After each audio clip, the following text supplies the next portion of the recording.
you see me in Yama, spend me money in Yama, in Yama, in Yama, spend me money in Yama, in Yama.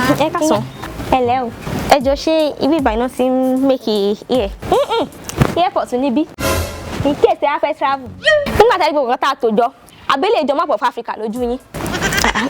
Ṣé bẹ́ẹ̀ ṣe máa send sí customer bí báyìí lele? Yes. Madamu, kò sẹ́ni tí ń bá yín jà. Ẹ̀yin ní kẹ́kàn ló kíní tẹ́ bá fẹ́ sọ̀rọ̀.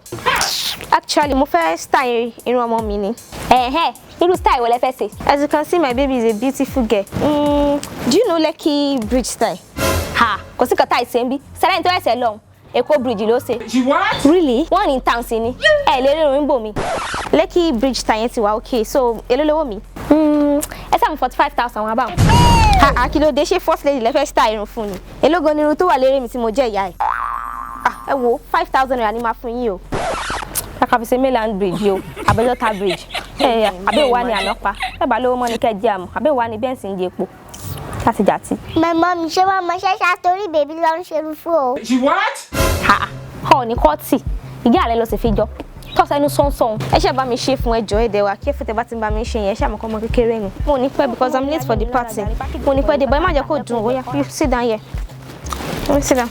Tọ́ ó dáa. Kẹ́ tó dé ní ti ṣe tán. Ẹ sábà náà mú nǹkan pàtí bọ̀. Ọmọ Bọ́bí.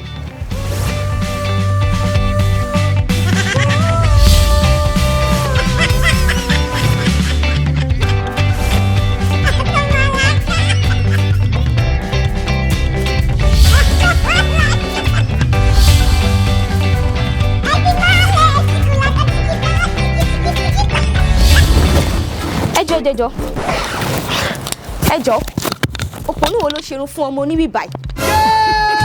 Olúwa! Ẹ̀yin ni. Yes, èmi ni.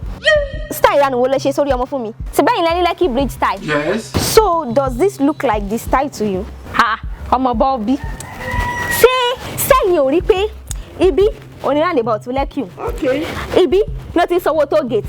Ibi méjèèjì òní bridge tó wà ní abẹ́ rẹ̀ ń. Káwọn èèyàn mọ́ dúró sí tó ti mọ́ cross. Ṣé wá rí ibi òun làwọn òpónà street light àbí kí lẹ ti fẹ́ kí n ṣe roundabout Lekki 2 bridge tó ti sanwó tó gate àbí kí wàá lẹ́ni ṣe tí ì ṣe fún yín. Fọwọ́ sílẹ̀ fún mi jàre gbówó ṣiyẹ kúrò lórí ọmọ fún mi. Kí ni? You know what? Advice ti máa kọ fún ẹ ní pé bí a kò close down bí báyìí kó fi ṣe beer parlour tàbí kó wá nǹkan míì fi ṣe because torí ó ṣì ló ń ṣe yẹn mi ìṣó bí o graduate ìyẹn tó bá ti ẹ̀kọ́ ṣẹ́ gan. Èmi ọ̀gá ṣẹ́ mo kọ́ṣẹ́ mo sẹ́ni kì í ṣe tìgbéraga làákàyè yín kò lè jẹ́ kí ẹ rí effort tí mo ṣe lórí ọmọ òun. Olójú rẹ báyìí ó ti ṣerun tó wà okay tó make sense. It's not your fault. Èmi ni mo kọ́ṣẹ́ èmi ni mo ti fà. Lórí ọmọ kékeré òun lẹ́ni ká kọ́ Lekki bridge sí ọrùn òsì ní ìwọ rubbish. Do your hairstyle here. Please, I want you to subscribe to my YouTube channel, Afusa Comedy. We love you. Thank you. Please subscribe. I'm not gonna disappoint me, but then you get confusion. I'm not gonna disappoint.